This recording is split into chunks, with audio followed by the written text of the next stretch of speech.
واقعہ میں آپ لوگوں کے سماعتوں کے حوالے نہ کرتا، بات آگے بڑھتی ہے جو میں آپ کو سنانا چاہتا ہوں۔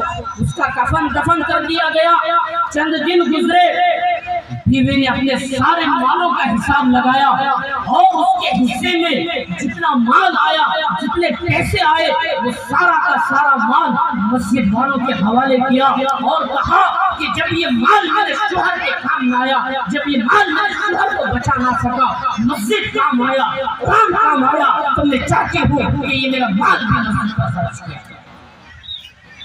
رات کا وقت ہے، رات ہوتی ہے، اللہ کا نظام دیکھیے، وہ بتلانا چاہتا ہے، وہ دکھانا چاہتا ہے کہ اگر تم اللہ کے راستے میں مال خرچ کرو گے، اگر تم مسجد پر اپنا مال خرچ کرو گے تو اللہ تمہیں کیا دے گا۔ میرے بھائیوں، رات ہوتی ہے، بیوی اپنے شوہر کو خواب میں دیکھتی ہے، زاروں پکار ہوتی ہے، پوچھتی ہے کہ کیا گزرا، کیا بنا۔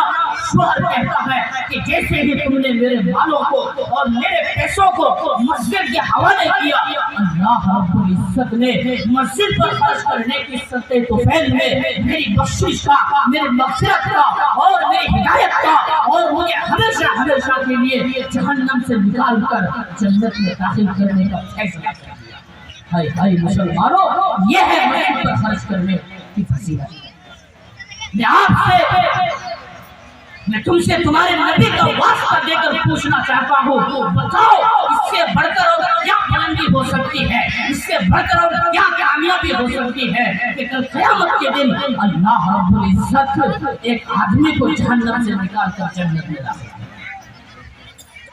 یہ ہے مسجد پر خرچ کرنے کی برکت۔ اسی لیے مسلمانوں، آج سے یہ عزم کرو، یہ نیت کرو کہ انشاءاللہ اس مسجد زکریا کو اگر مال کی ضرورت پڑی تو مال دینے کے لیے تیار ہے، اگر جان کی ضرورت پڑی تو جان دینے کے لیے تیار ہے، اگر خون کی ضرورت پڑی تو خون دینے کے لیے تیار ہے۔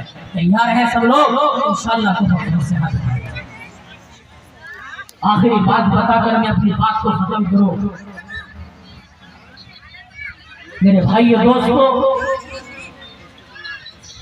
اپنے گھروں کا کلچر، اپنے گھروں کے کلچر کو درست کرو اور مذہب کا بھید بھاؤ نکال کر انسانیت کے آدھار پر، انسانیت کے راستے پر اور انسانیت کے آگے بردار بن کر اپنے اور پرائے سب کو گلے سے لگانے والے بنو۔ جیسے عمر بن خطاب کا بیٹا حضرت عبداللہ بن عمر رضی اللہ تعالی عنہما برے ہیں،